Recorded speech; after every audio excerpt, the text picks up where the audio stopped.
Good evening, everyone.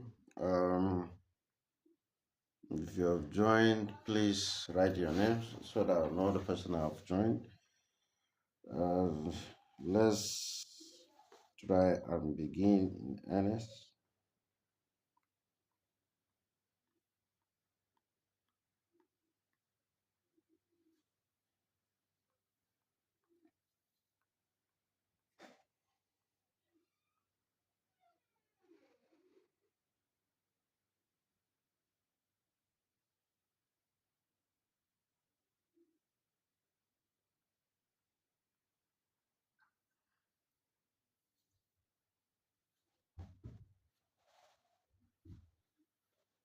Okay, Sumaya is here. Aishat is here. Adetala is here. Okay, we have three people. Okay, I would like to raise here. Good evening.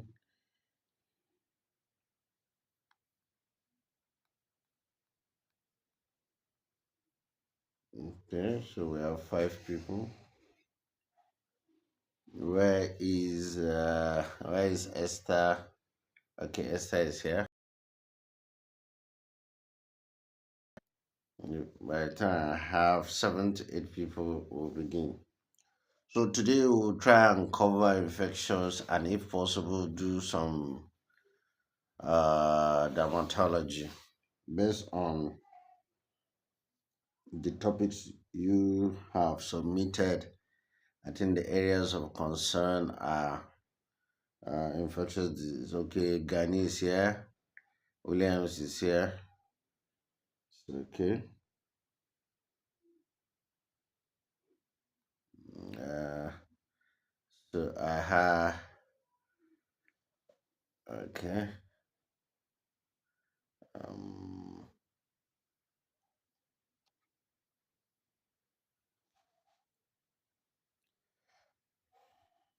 who else is here?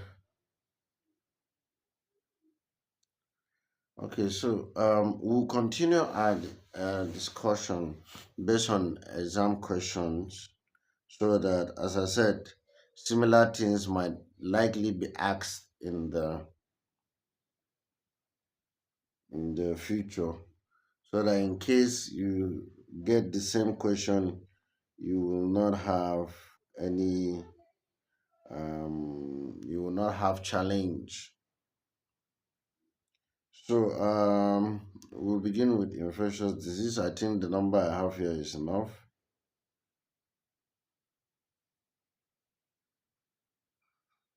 So the first question in infectious disease is about HIV. So you pay attention, please. Um, I want to ask you, which of the following is a cause of chronic diarrhea in HIV patients? Which of the following is the cause of chronic diarrhea in HIV patients, except A. Cryptosporidium, B. Isosobacter C. Mycobacterium avium intercellulae, D. Giardia, then E. Cytomegalovirus. So which one does not cause chronic diarrhea? Remember, the question here is chronic diarrhea, not just any diarrhea. So I will repeat. A. Cryptosporidium, B. Isospora, C. Mycobacterium avium intercellulae, D. Giardia, E. Cytomegalovirus. So which one doesn't cause chronic diarrhea in HIV patients? You have been taught HIV, and I've seen that uh, your lecturer likes questions on HIV. Is when so what's the answer? Any ideas? If no idea, I'll answer it. I'm going to give you 2 minutes. If no idea, I'll be the one to answer. 1 minute, 2 minutes. I have a lot of things to do.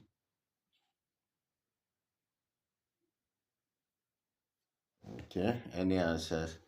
Okay, so A, B said E, yeah. So cytomegalovirus, it can cause diarrhea in HIV patients, but not chronic. And you know that Cryptosporidium, Isospora, they also is very important. They are positive for Xenelstin staining.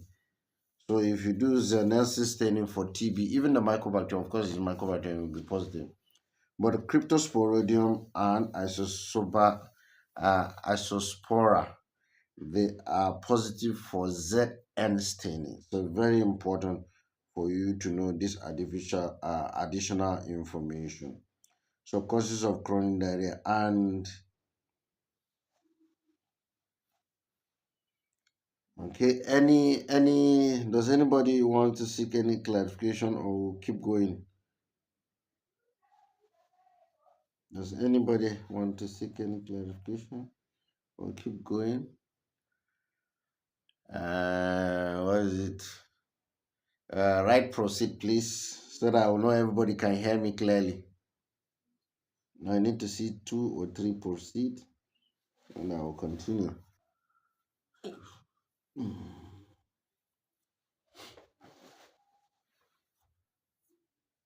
Okay, who is writing in Toro Road proceed? I need another one. Okay, good. So the next question, pay attention. Is still HIV. A 33-year-old HIV positive patient came into the emergency with confusion and drowsiness. You did a CT scan and it shows multiple ring enhancing lesion. Multiple ring enhancing lesion. What is the diagnosis? So 33-year-old HIV patient came to the A&E with confusion, drowsiness. CT showed multiple ring enhancing lesion. What is the diagnosis? Is it progressive multifocal leukoencephalopathy? That's A. B. Cryptococcal infection. C. Cerebral toxoplasmosis. D. CMV encephalitis. D. Tuberculoma. I'll repeat. A. Is it progressive multifocal leukoencephalopathy? Is it B. Cryptococcal infection? C. Cerebral toxoplasmosis? D. CMV encephalitis? E. Tuberculosis? If you write the answer, write what you are thinking. Gani, which one are you thinking? So that we all be in the same page.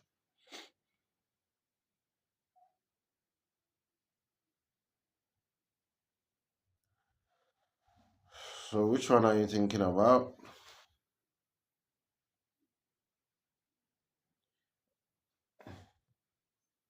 Okay, Cryptococcus. Okay, so pay attention. The answer is cerebral toxoplasmosis. So pay attention, cerebral toxoplasmosis, because this is a giveaway, right? If you hear confusion, drowsiness, most of the time it's toxo. But when it comes to the CT, the one that will give you multiple ring enhancing lesion is toxo, right? Though sometimes CNS lymphoma can give you multiple ring enhancing lesions, but it's not as common as toxo because most of the time the CNS lymphoma can be the CNS lymphoma can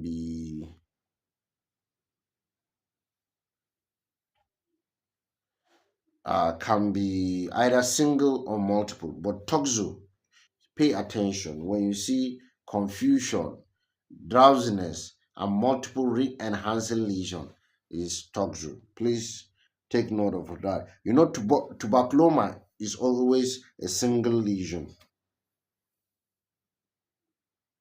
While the cryptococcus that you mentioned, it gives features of, it gives features of meningitis, cryptococcal meningitis. So there will be meningeal enhancement. So it's mainly meningitis. Cryptococcus does not affect the brain parenchyma as much as the toxo that we'll talk about. So I hope we are all following me. So let's move to the next thing. Were you taught chicken pox? Please write it down if you were taught chicken pox so that we'll answer a question.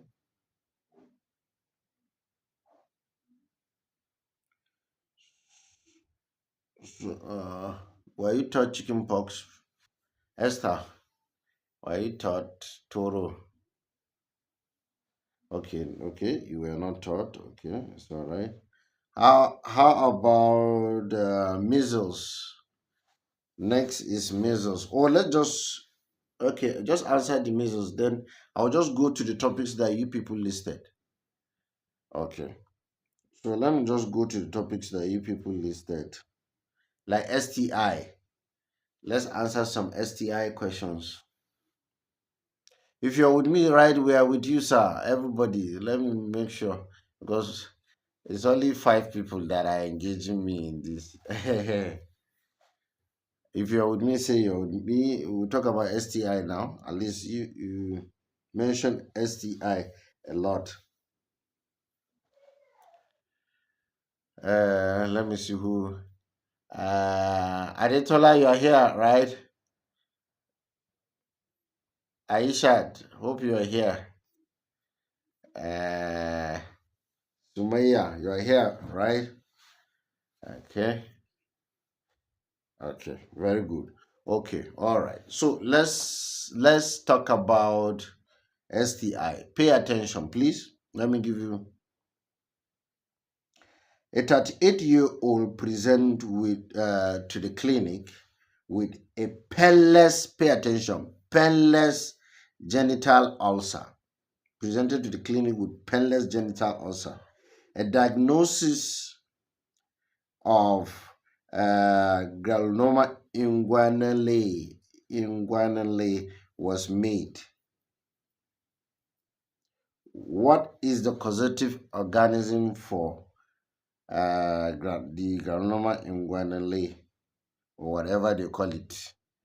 Okay, so A, Klebsiella granulomatis, granulomatis, Klebsiella granulomatis, B, chlamydia, C, herpes simplex, D, trypanoma pallidum, then E, Haemophilus ducreae. So which one is the cause of the granuloma inguinal whatever? Inguinal. A is Klebsiella granulomatis, B chlamydia, C herpes simplex virus, D Treponema pallidum, then E Haemophilus ducreae. So which one causes the granuloma inguinal? Any idea?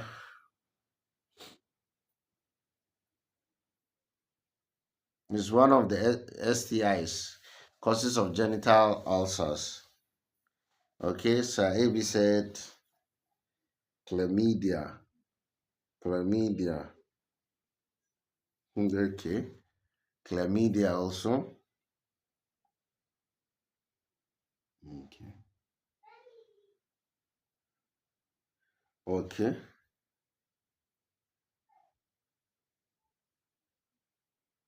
Have we all finished answering? Okay. So let me list the causative organisms. We'll discuss other questions like that, right? For herpes, genital herpes, we know is herpes simplex 2, right? For syphilis, we know is Treponema pallidum, right? For chancroid, we know is Haemophilus ducreae, right? Then for lymphogranuloma venereum, that's the chlamydia. Is the chlamydia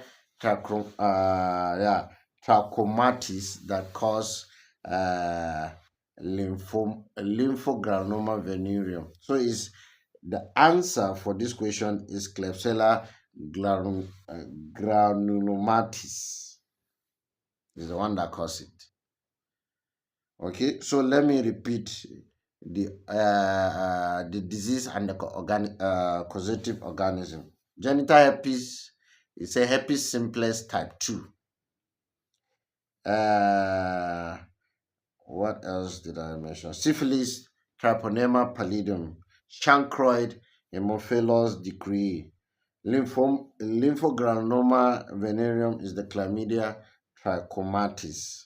Then the granuloma inguinal is the one that is caused by Klebsiella granulomatis. Okay, so the answer is Klebsiella granulomatis. Okay, hope you get it, please. Okay, so let's continue. The next question is a 28-year-old male with history of several unprotected sexual contact presented to the clinic for screening. Though his first test was negative, but because of his high risks, what test will you do? For individual that because of the high risks, though the first test is negative, because of the high risks, what test will you do to confirm if that person is HIV positive? A, antibodies to HIV, which I know is not the answer because that's what he already did. Will you do GP120 polymerase chain reaction? Will you do P24 antigen tests? Or will you do antibodies to HIV-1? So the first one is antibodies to HIV-2, last antibodies to HIV-1. Let me just answer this one. So if a patient is in the incubation period and you think that the individual has high risks, the best thing to do is to do the P24 antigen test, because this test appears very early. All right, unlike the antibodies that may take at least 4 weeks to 12 weeks to come out, this one within 2 weeks the P24 antigen test is positive. So it's a way of screening HIV patients that are high risk, but your antibody test is negative. Okay, so let me just answer this one in case you are not taught properly. Okay, so let's go to the next question. Your population is reducing from 12 to 5.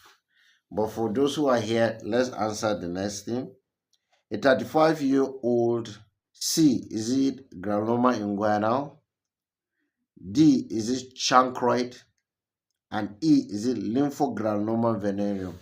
So the 33-year-old, he has painless penile ulcer, but painful lymphadenopathy. He has rectal pain and tenesmus. What do you think is the answer? So if you cannot remember the options, you can write the answer. Which kind of penile ulcer is it? Which kind of genital ulcer are we dealing with?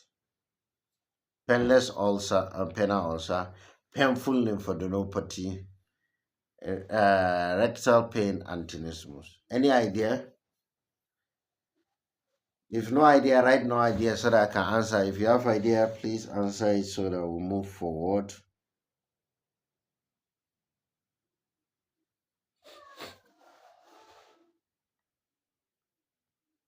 Because I am very sure I saw lymphogranuloma in venereum in your exam.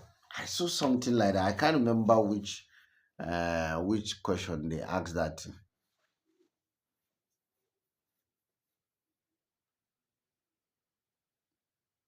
Okay, Toro said no idea. Any other person? Okay, because I've already given you people the answer, self. Because that's lymphogranuloma venereum now, right?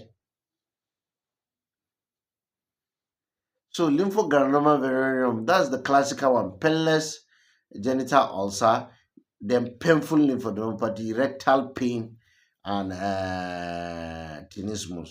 Classical. So the penile ulcer is painless, but the lymphoid enlargement is painful. That's lymphogranuloma venereum. Please don't forget it.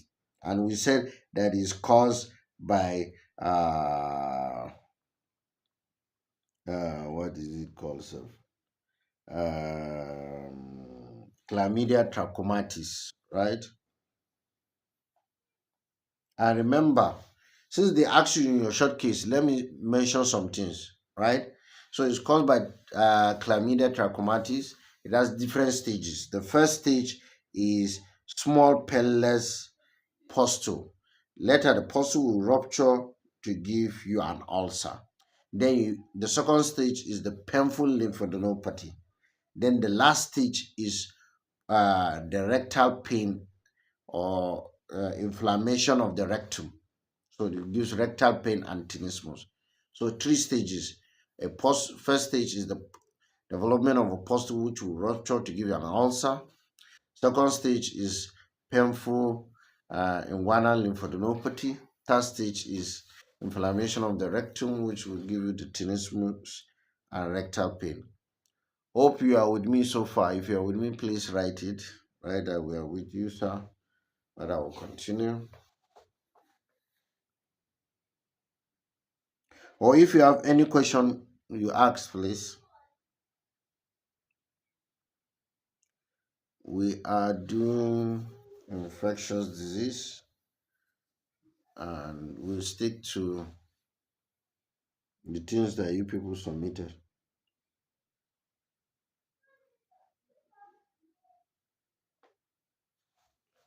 Okay, Abdullah is me. Okay, very good, very good. You guys were taught leishmaniasis, right? If yes, please write so that we'll answer some questions on leishmaniasis. Were you taught leishmaniasis?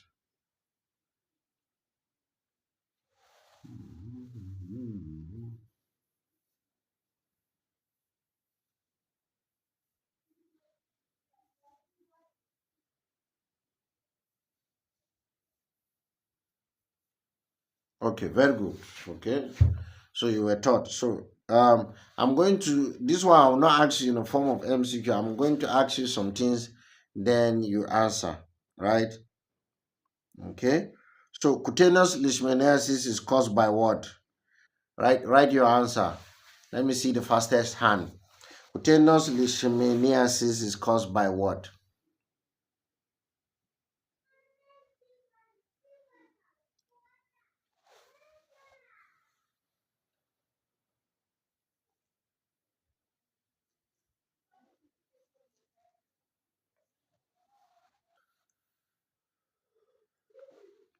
I'm waiting.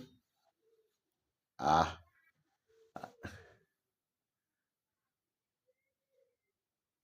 I'm waiting. Cutaneous leishmaniasis is caused by what? What's the name of what causes cutaneous leishmaniasis?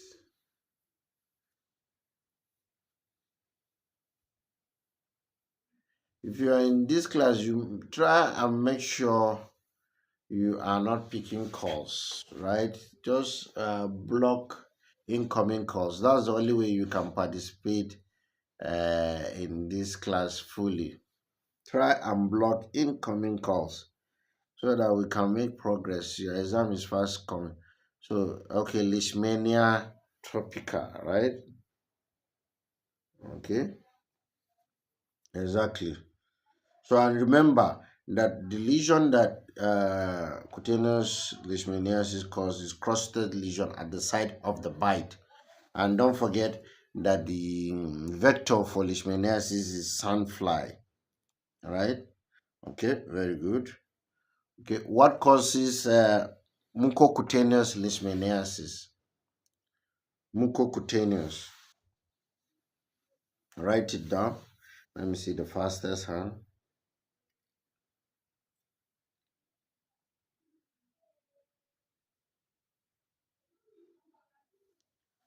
How about mucocutaneous? What causes it? Okay, Braziliensis, yes. Okay, very good. How about Aishat? How about visceral?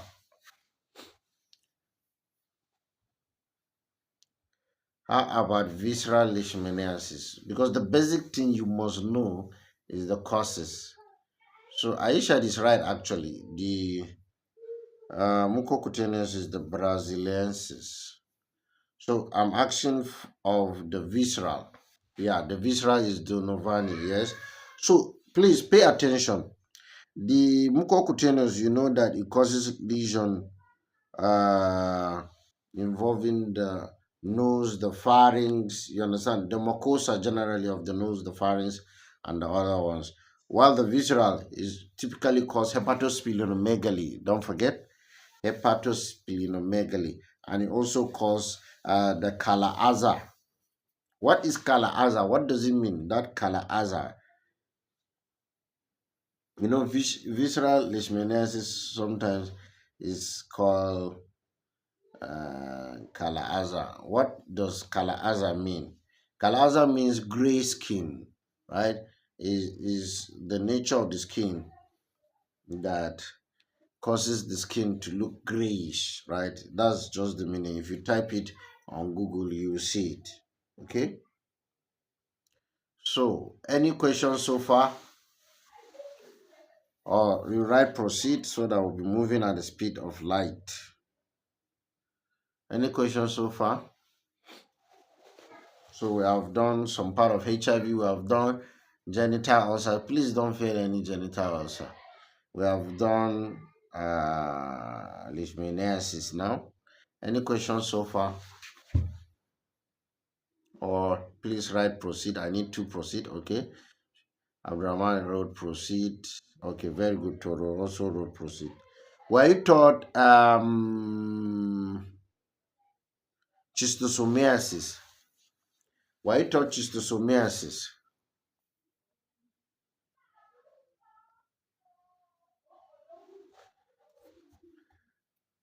Why you taught schistosomiasis? Let's answer some questions there.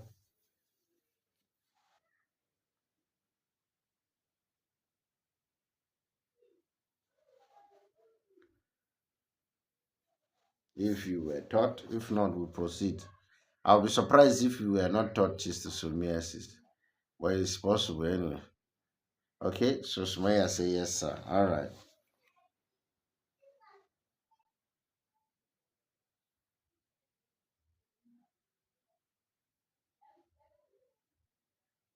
So the fact that you were taught, there are certain things you should know about schistosomiasis, right? You should know that the hematobium causes urinary schistosomiasis. You should know the symptoms, right? While Mansoni and Japanicum and intercalatum cause intestinal schistosomiasis. You should know that the urinary schistosomiasis is responsible for risk of bladder cancer, right? While intestinal schistosomiasis can give rise to portal hypertension, right?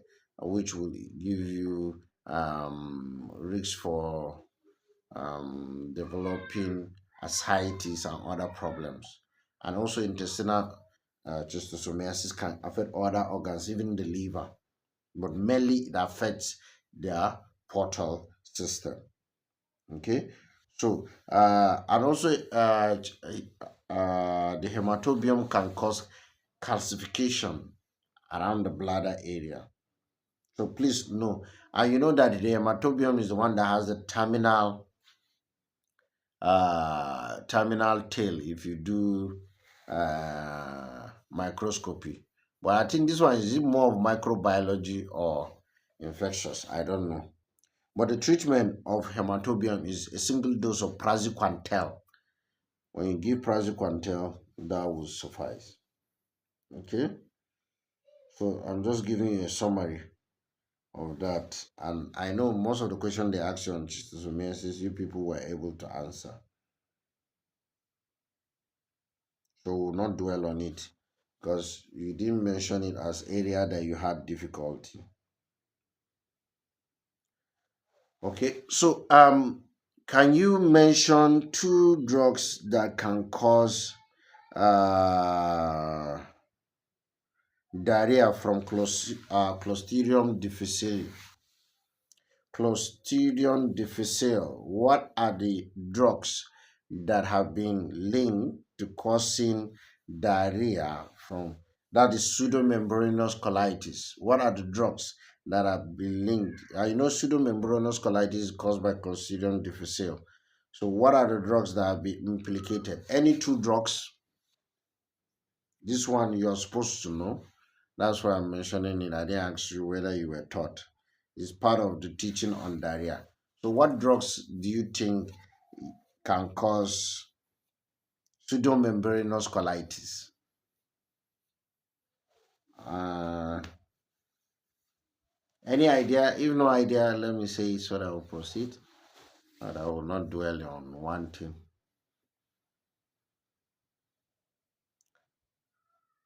Sometimes if you are given antibiotics without the indication, the patient may be at risk of developing diarrhea, like from the pseudomembranous colitis. So usually, clindamycin has been implicated for the development of pseudomembranous colitis and also cephalosporins. That's why we are of the opinion that it's not every patient that comes that will give you ceftriaxone, ceftriaxone, ceftriaxone. If not, the patient will then develop chronic diarrhea and will have problems. So, pseudomembranous colitis is caused by Clostridium difficile. Did any of you have any problem with answering question on meningitis? If you have it, please write the issue you had, or we'll just leave meningitis. Did any of you had problem answering any question on meningitis in terms of the infective cause, the the causative organisms, or any aspect? Did anybody had any problem? If not, let me give you 30 seconds. If I don't see anything, then I'll proceed.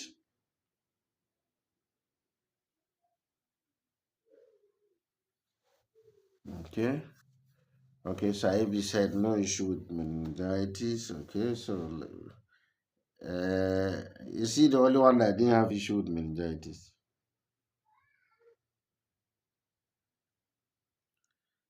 I need more people to be responding, please.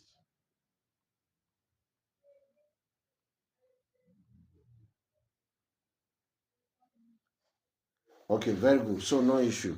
Were you taught leptospirosis is a very good differential for Lassa fever?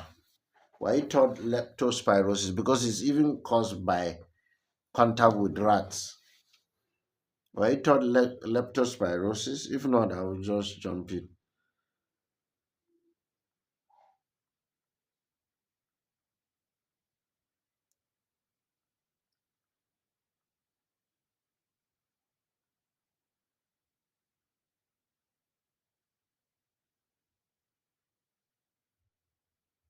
Okay.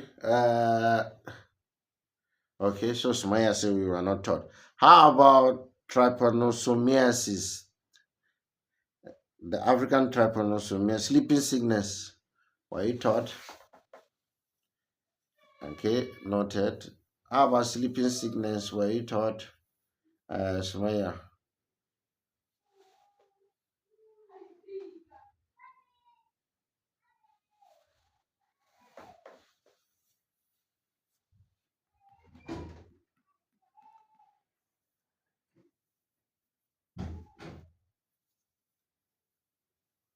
Okay, so you were not taught. Okay, so I will not dwell on things that you were not taught, or I will not waste time. Okay.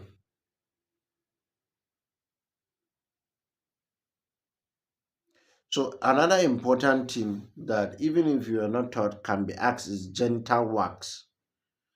I don't know. You know that genital wax is caused by human papilloma virus, right? And you should know that when you are to treat genital wax, it depends on whether you're dealing with a single genital wax or multiple genital wax. If it is a single, there's option for giving cryotherapy. But if there are multiple, you need drugs. Drugs like topical podophyllum and other drugs. So treatment of genital warts depending on whether they are single or multiple. Single, you can do cryotherapy, while multiple, you need drugs like podophyllum. I don't know if you were taught, but just for your knowledge in case, okay, since you were taught STIs. Okay, so let's. Okay, another STI, pay attention and tell me the answer. Okay, so a 31-year-old woman presents to the clinic with offensive fishy vaginal discharge. She presented with an offensive fishy vaginal discharge. She describes the color as gray and watery. What is your diagnosis? 31-year-old woman presenting with an offensive fishy vaginal discharge, and she described it as gray, watery discharge. What is your diagnosis? Is it Trichomonas vaginalis? Is it Candida? Is it Chlamydia? Is it bacteria vaginosis? Is it physiological discharge, not any infection? So which one do you think it is? Fishy vaginal discharge that is gray in color, watery. Is it Trichomonas vaginalis? Is it Candida? Is it Chlamydia? Is it bacterial vaginosis or physiological discharge? If you have answer for me, please write it down.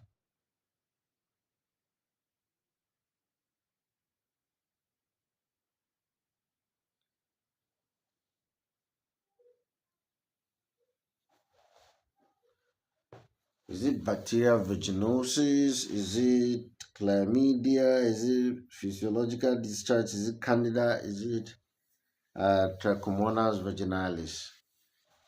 Since you were taught STI, I will give you guys 30 seconds. If not, I'll answer it myself. Because it's not only men that have STI now.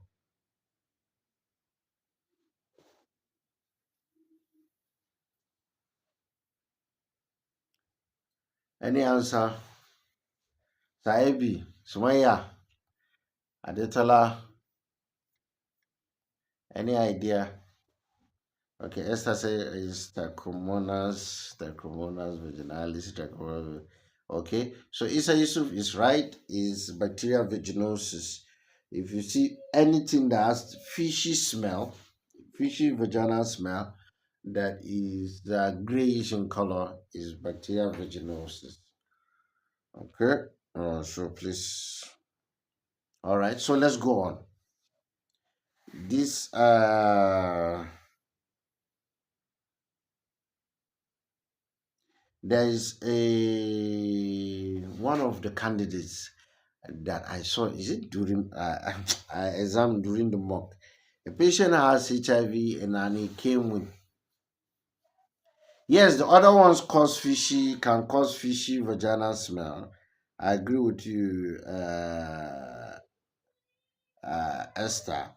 But he, sometimes it may the main thing here is apart from the fishy vaginal smell is grayish and watery. So that's why I did not give you one answer. Let me give you some breakdown.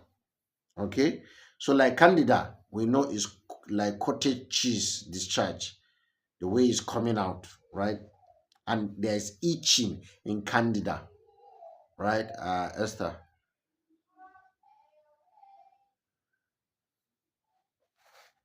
Okay, Halima Diary said can she join? Okay, this class for doctors, but you are welcome. You can join. Okay, so the candida is For Canada is cottage cheese, right?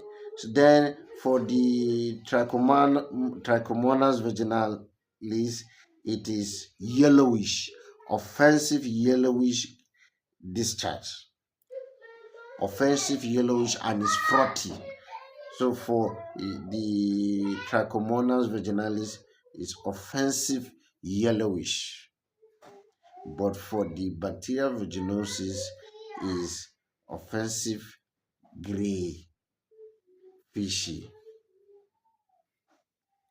So it is offensive gray, fishy discharge. Okay, so hope you got it. So when they are giving you stuff, any, especially if it's a scenario, you pay attention to the silent things that they may have mentioned. All right.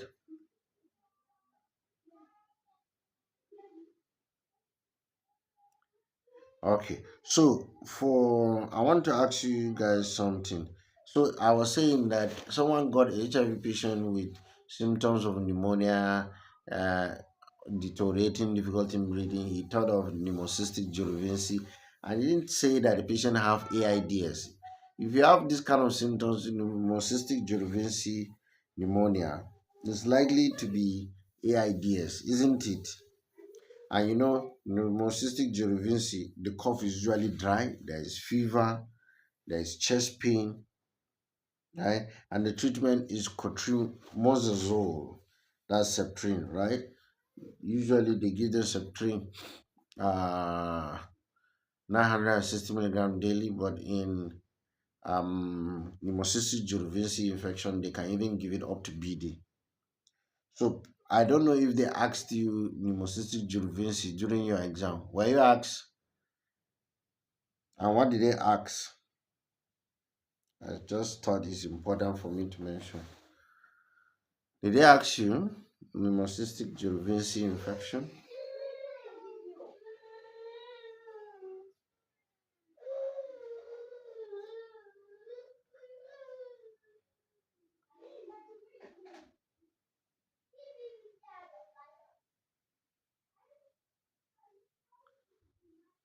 Uh, Kindly respond. Were you asked pneumocystic jirovecii, Esther? Uh, Saebi. Okay, they did not ask you. Okay, so it's alright, but you should know about pneumocystic jirovecii. It's one of the AIDS-defining illness. It causes a form of pneumonia. It's usually present with dry cough, fever, chest pain, and deteriorating saturation. So let's just jump it since we are not asked. Remember that.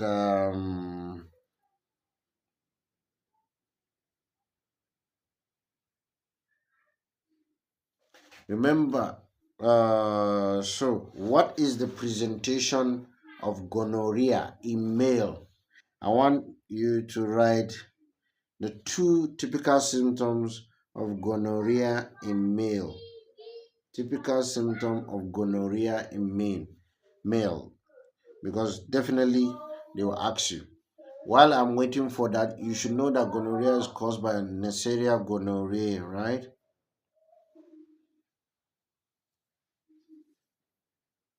And sometimes gonorrhea can become disseminated.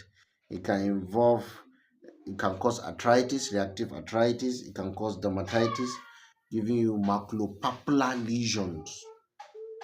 But usually gonorrhea is usually gives you problem more of like STI, unless if it is disseminated. Okay, okay. So I think Aisha and Abraham as I said two now. So you people give me one. So that's the answer. So painful urination and purulent urethral discharge. That's what you get in. Okay, yeah, mucopurulent discharge. Yeah, additional. Yeah, you're right. Okay, yeah, urethral discharge and dysuria. Yeah, exactly. So I wanted the two. So remember, I said that gonorrhea have extra urogenital features, one of which is perihepatitis, It can also cause migrating polyarthritis joint issues. It can cause dermatitis, maculopapular lesions. So it can cause other complications, septic arthritis. It can cause endocarditis. So the inflammation can spread if it's not treated. Endocarditis, arthritis, especially septic arthritis, it can cause uh, perihepatitis, dermatitis, isn't it? So these are later complications if it's not treated. But hardly for you to see people coming with complicated gonorrhea because of availability of antibiotic. Okay. Okay. Is there any other issue in infectious disease that I have not touched? Please let's know, or we have to quickly move to dermatology, especially the psoriasis and other things. Is there any topic in? Remember, okay, okay.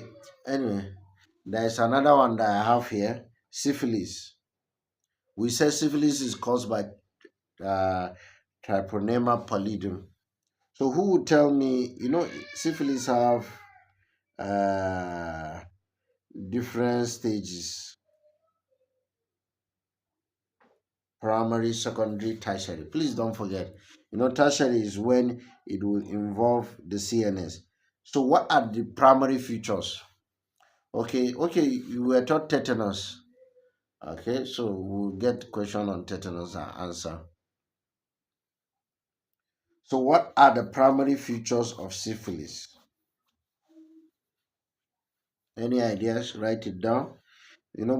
Syphilis can cause primary, secondary, and tertiary. If I see tetanus, we'll discuss it. Okay, and okay, you were taught rabies also. Fine, good. Okay, so what are the primary features of syphilis? Any ideas? Or I will jump into it. Today I will be giving you people 30 seconds. Shankar, good. Primary is Shankar. How about secondary? So primary is mainly Shankar, which of course is a painless ulcer at the site of sexual contact. Okay, so secondary will give you what?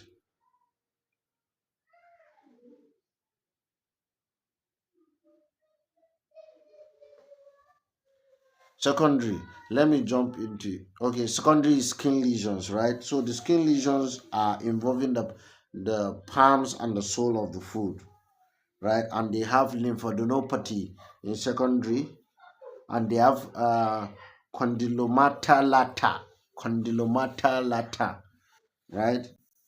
Okay. So usually it's more of lymphadenopathy and issues with the skin and the mucosa. So skin lesions, rashes on the trunks, on the palms, and on the sole of the foot. Condylomata lata, they may have lymphadenopathy. While tertiary, let me just go step in. They have aortic aneurysms. They may have uh, general paralysis. They may also have tabes dorsalis, okay, and they may have gomas, right? So that's the tertiary. So please don't forget primary, secondary, and tertiary features of very good of syphilis. So we're looking for rabies, and if I can see any question that we can practicalize, we'll just discuss it just like that.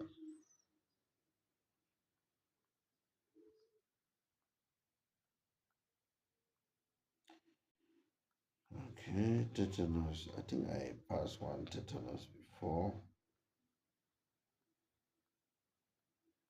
Maybe give me some time.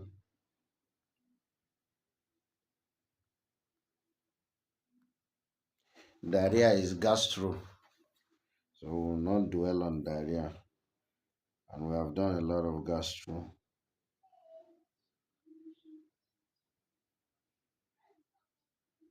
Hepatitis B is gastro, listeria, genital.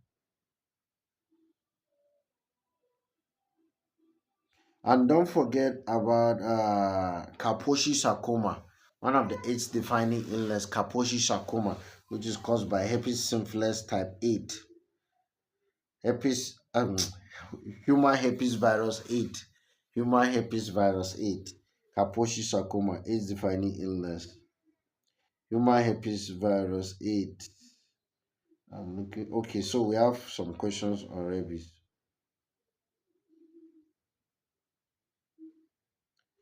Okay, so please listen to the question on rabies. An 18-year-old who is bitten by a frantic dog. He was worried that the dog may be the dog. An 18-year-old, I don't want to say all that is here, was bitten by a dog.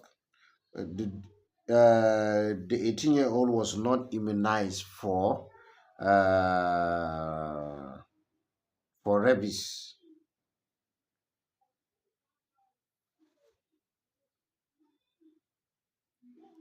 Let me get the question right.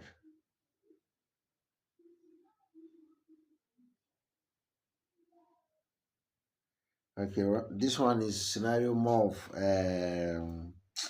what do you call it? Is Western standard. It will just confuse you. Okay, so one of the characteristics of rabies that if somebody has been bitten by a rabid dog and it comes down with rabies is initially is fever, headache, and agitation. Then later photophobia, hydrophobia, that is fear of water. Then hypersalivation. So usually, if somebody has been bitten by a dog that you are not sure of the status, it's good to get the full vaccination and human rabies immunoglobulin. But if the dog is fully vaccinated, then you can monitor.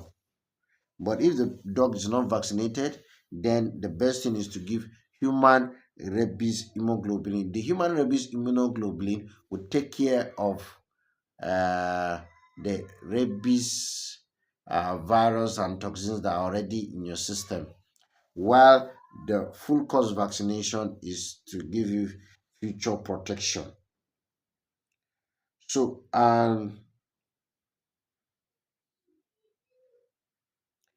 these are the following standard if you are not at risk in case you have been bitten by rabies and you are in a community that have a lot of dog bite. So if an individual is already immunized with at least 2 doses of rabies vaccine, even if you got bitten by a dog, there's no fear. That's one. Then if you are not previously immunized, then you need to be given human rabies immunoglobulin plus full vaccination. So no matter what, as long as the vaccination status of the dog is unknown, you must receive human rabies immunoglobulin and rabies vaccination. But if you have received 2 doses of rabies vaccination in the past, you do not need that vaccination. Hope you understand. If there are questions, please ask.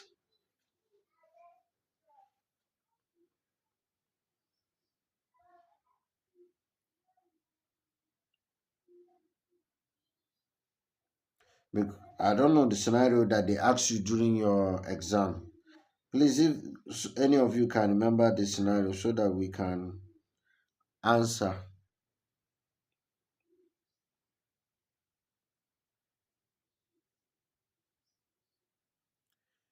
Okay, okay, I'm not seeing answer. So I will give you a scenario, then you answer. Which of the following is least associated with rabies? Which of the following is least associated with rabies? A. Hydrophobia. B. Epistotonus, C. Pyrexia, D. Headache, then E. Hypersalivation. Which one is least associated with rabies? Hydrophobia, epistotonus, pyrexia, headache, hypersalivation. Please write the answer for me.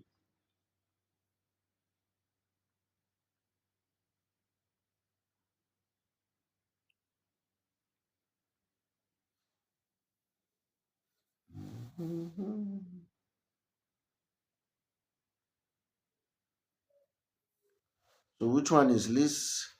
Hope you're with me. Answer it, please. Esther Isa Yusuf Adetola.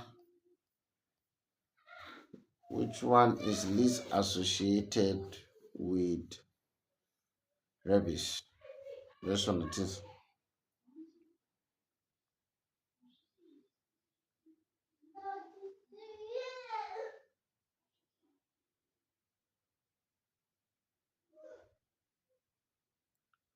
Okay, very good. Epistotonus, thank you. Thank you for the answer. Because epistotonus you see in tetanus. Very good. Let me see.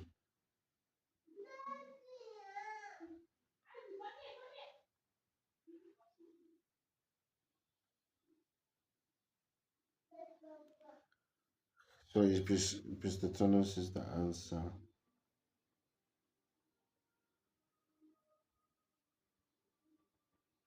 I'm looking for a typical question on tetanus because, but can you remember what they asked you in tetanus? Maybe we can answer it. What were we asked about tetanus? Can any of you remember what was the question on tetanus?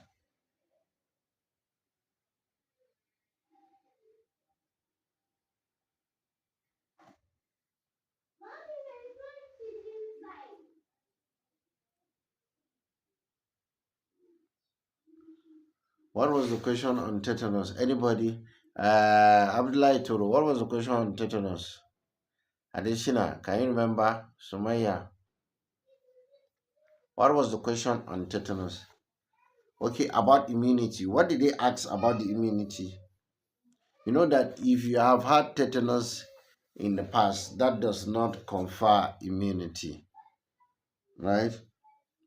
I don't know. Okay, okay. Anyway, let me see if we can see any question on tetanus there. We'll answer. It was more of immunity treatment and management. Okay. So let me go over some of the things that you need to know. So if you talk about the treatment, right? The treatment of tetanus involves you control the spasm, right? You take care of the already formed toxins. You kill the microorganism Clostridium tetani. You do wound care and other things. So, and you do also feeding, you understand, and also supportive management.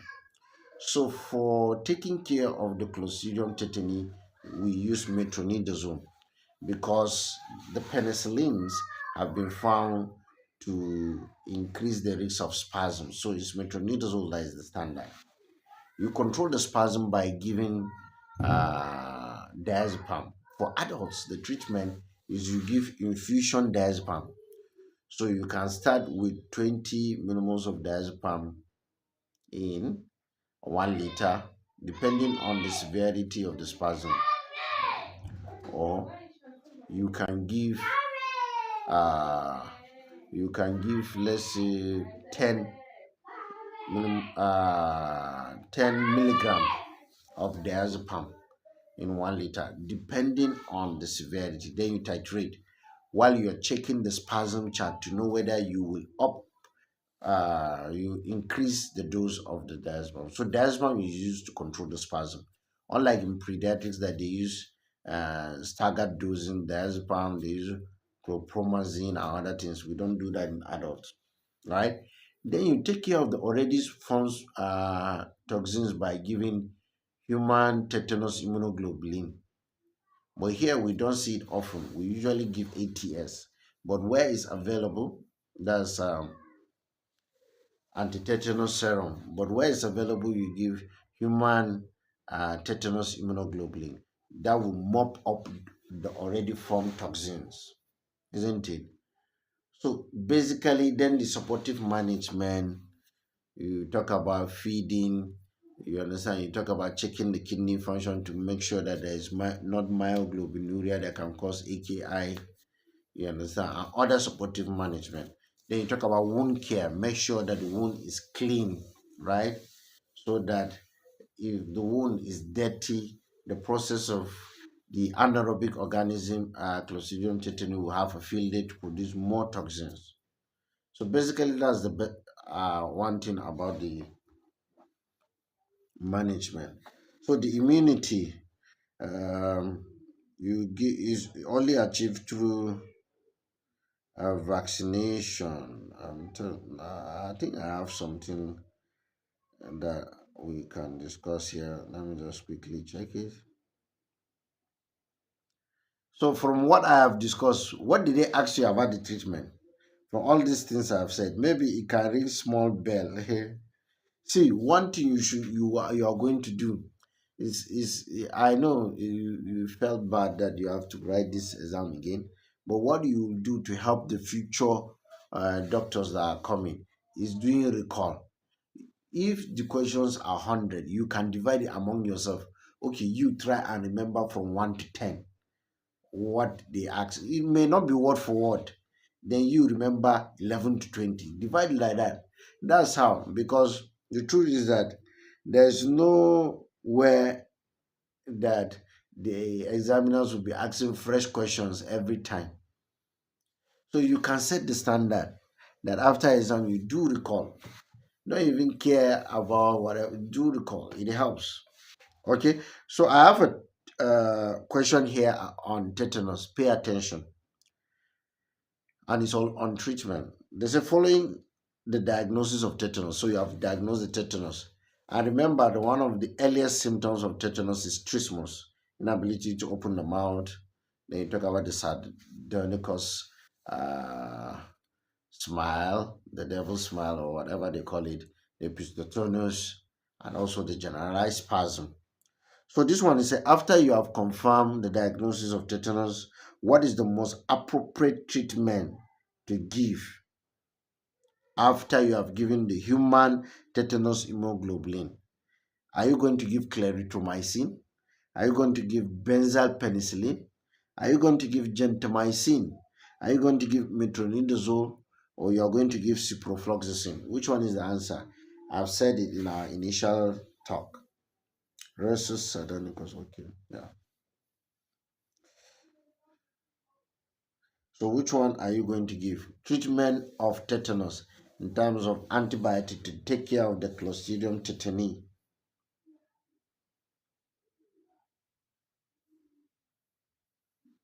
Okay, so very good. Yusuf wrote it. Metronidazole, right? Alright. So metronidazole. So remember, right, that um there's another thing that they like asking onset time, the time between the first appearance of a symptom and spasm. Okay, but as I said, the first symptom to appear is usually trismus, that's locked jaw. Okay, so any other challenge about uh, infectious disease? Is there any other topic or any question that you want to ask? Please ask. Maybe we use today to deal with infectious disease. Tomorrow we deal with dermatology in detail. Is there anything in infectious disease? So the dermatology, I saw that you listed a lot of topics, so we'll try and deal with it tomorrow. But infectious disease, is there any other thing?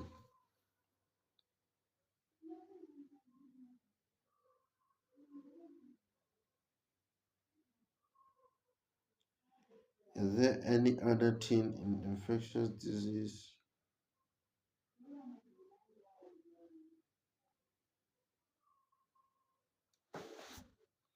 Please, if you have question, you ask. This is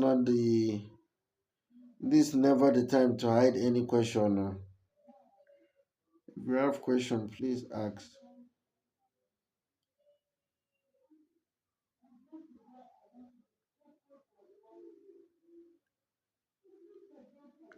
Okay, filariasis, yes. So, but which lymphatic filariasis? There are different lymphatic filariasis. I don't know which one he called. Okay, viral hemorrhagic fever. Okay, so viral hemorrhagic fevers. Which one did they cause? Teach you? You know, you have Ebola, you have Lassa, you have Marburg, and the rest. You have to try and remember the question. Like the lymphatic filariasis, which of the lymphatic filariasis did they ask? Esther, which one? Which one particularly? Okay, so if it is Lassa fever, okay, Lassa fever, okay. What did they ask in the Lassa fever? Or I can do a rundown for you people just to go over what Lassa fever is about. Or can you remember what they asked in the Lassa fever?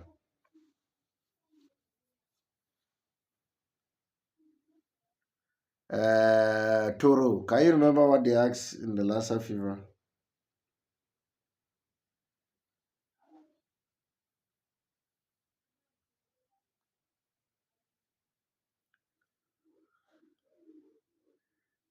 Okay, she said they weren't specific. But that's not fair, because if you are going to ask about lymphatic filariasis, there are different things, there are different ones. Are they talking about the one caused by Wucheria bankruptcy, or the one caused by Buja, or which one? Okay, so but let me quickly say some things about um, the filariasis. Let me see if I can get a summary for you people, and I will just go over some things.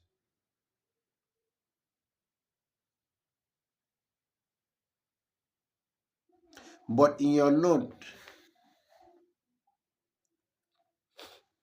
but in your note, the I expected that they taught you different causes of filariasis. Let me see. I think I have an ideal question for you people about filariasis. Let me see.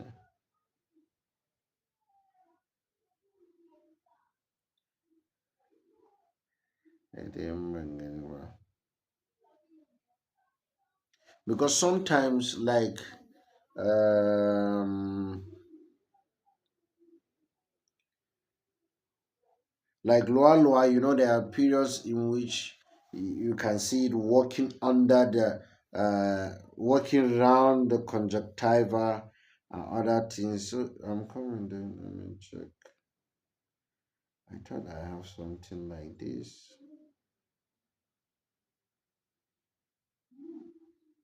Oncosaka volvulus. That's not what I'm looking.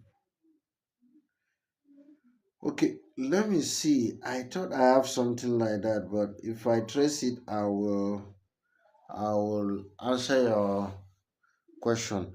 But for the Lassa fever, Lassa fever is one of the viral hemorrhagic fever that is common in West Africa, especially Nigeria. and the vector, the virus is Lassa virus, right? And the vector is the rat Mastomi nantalensis. So if you have had contact with either the feces, the anything, maybe food item or anything contaminated with the feces or urine of the Mastomys natalensis, it takes about 3 to 21 days. And that's the incubation period of 3 to 21 days. So there are two phases. The initial phase, more of the prodromal phase, but they don't call it prodromal.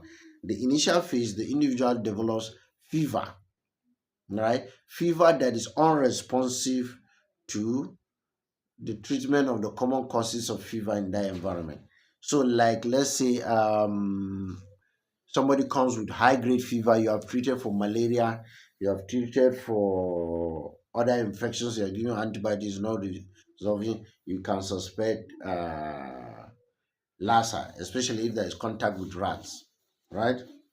Okay. Then next is sore throat, body pains, just non-specific symptoms, cough, right, diarrhea. So, but majority of patients, up to 80%, they get better at this stage. However, some may progress to the later phase where they start having bleeding diastasis, bleeding from different orifices, then multiple organ dysfunction. At that stage, the mortality is very, very high, right? So, and if the infectivity is more with somebody that is, and the dead body is more infective than even an individual. So, the diagnosis of Lassa fever, first of all, he has to, it's not everybody they screen. You have to fulfill the criteria: contact with rats, high grade fever, non responsive, or bleeding from any orifice. Then you are going to do PCR for the Lassa virus. That's the standard for the diagnosis of Lassa fever. So you do PCR for the virus. If you do PCR, it confirms, then you treat. But most of the time, you don't wait for the treatment. You start giving the patient ribavirin. Ribavirin has shown some benefit, all right, but it's not too remarkable. That's why they're trying to do Lassa virus vaccine. But the earlier you start ribavirin, the less likelihood that the patient will progress to the later stage of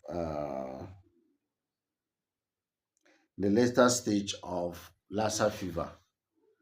So that's basically, so presently there is no drug that will totally cure Lassa, that will totally treat Lassa fever, but it can reduce the severity, which is ribavirin, right?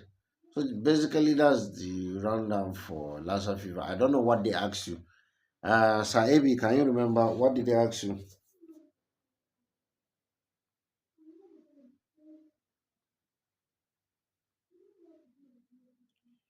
Uh, huh? Gani, what were you asked?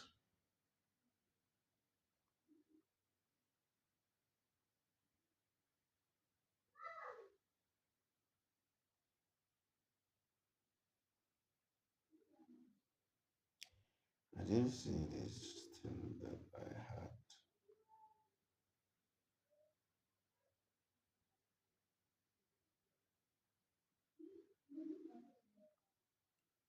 Okay, you can't remember. So this is just the rundown, so that then okay, this filariasis. I don't know what did they mean by the diagnostic test. Just yeah, because it depends on the type. But I will try and get information on what they wanted you people to which one, because it depends on which one the diagnosis. Because let me give you example. Some like calabar swelling that you see that is typical of Lua Lua. So is it the Calabar swelling that they are talking about? So, but if, let me just give you an example, right? So, if it is Calabar swelling that they are talking about, you are supposed to check the blood for the microfilaria. That's the test, right? But if you also do eye exam and you see the loa loa parasite going around uh, in in the conjunctiva, it's also pathognomonic, right? But the diagnosis is you check the blood for the microfilaria. Esther, hope you get it. But it's not all that you may get that. But usually, for Calabar swelling, which is caused by Loa Loa, you can check the blood for microfilarium, microfilaria, filariae, microfilariae. Okay, so but they have to be more specific. Gaskiya. So, but if they are not specific, you go to blood testing for microfilariae. Then Saibi said, but I think it came out as an essay for previous set. Was okay, the filariasis.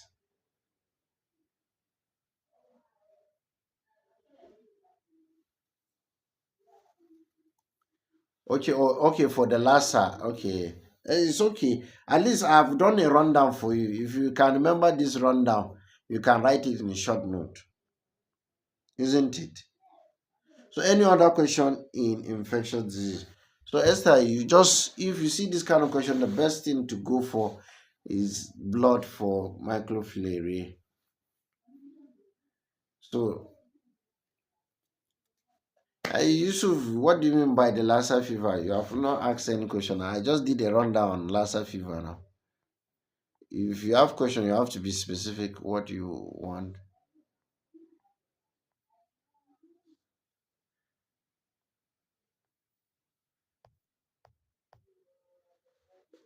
What did I touch? Cancel. Okay. No, diphtheria is a common thing and it's not difficult for you people to read now. Um, I, I wanted, we are not doing everything. We are going through things that are a bit controversial in your last exam that are a bit hard, so that will address it. So diphtheria should be something that you read. Shouldn't be something that will be difficult. It's clear cut. And diphtheria, you don't see it in adult like that. I don't know. Did they ask you diphtheria in the? I think they may have asked you. Did they ask you diphtheria in this year last exam?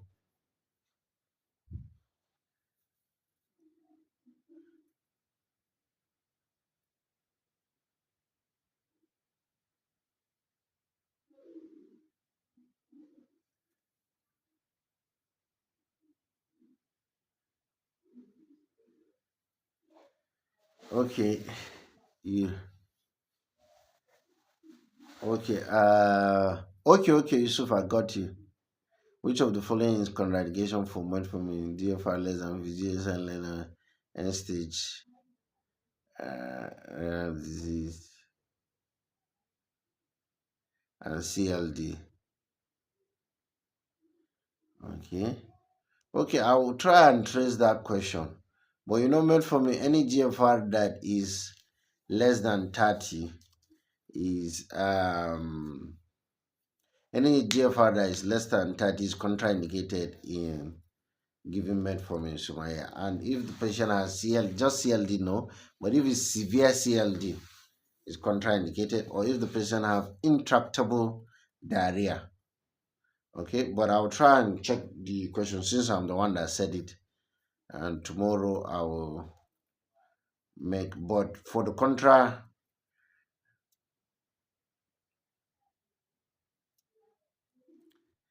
for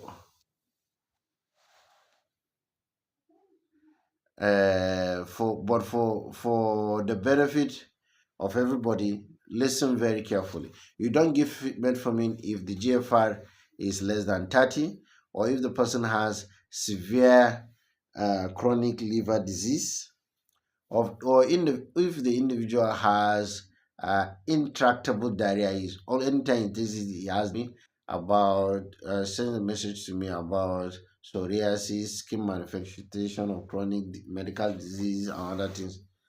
So I'll try and get some questions on it before tomorrow. Then we iron it out. Okay.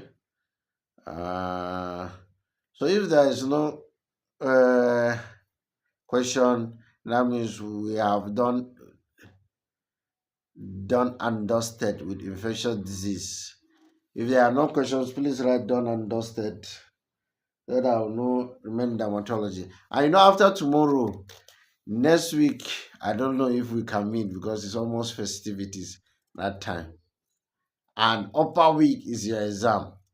So I don't know if we create time, but maybe tomorrow may be our last day. I'm not sure. Okay, so tomorrow will be dermatology. If endo is simple, pulmonology is not hard, cardiology is not hard. I think the difficult one that you people had was infectious, dermatology, and gastro, right? I hope I'm right.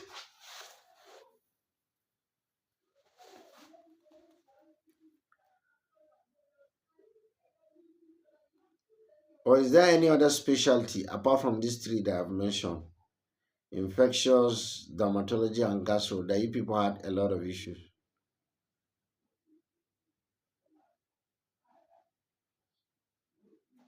Hey, Gary, you're welcome. You can come. Eh, you can chat me up.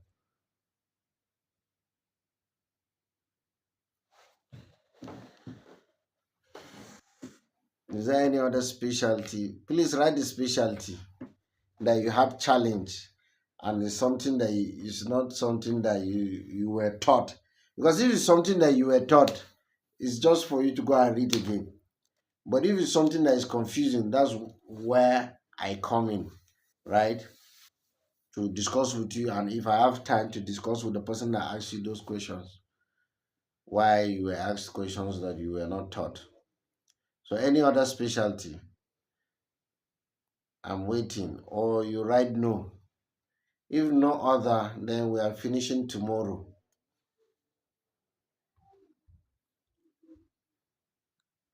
But as I said, you should please get my contact, each and every one of you. But if you're sending me a message, please introduce yourself first. I have a lot of people that have my contact, and sometimes I may not respond. So any other specialty, Esther, okay, Saibi said no, sir. Toro, Sumaya, Yusuf, any other specialty? Okay, Sumaya said no. Okay, I'm only seeing two people writing no. Only Saibi and Sumaya. Okay, Esther also. Okay, all right. So we are finishing tomorrow with dermatology. Please, the first time what we did was your ability to make diagnosis.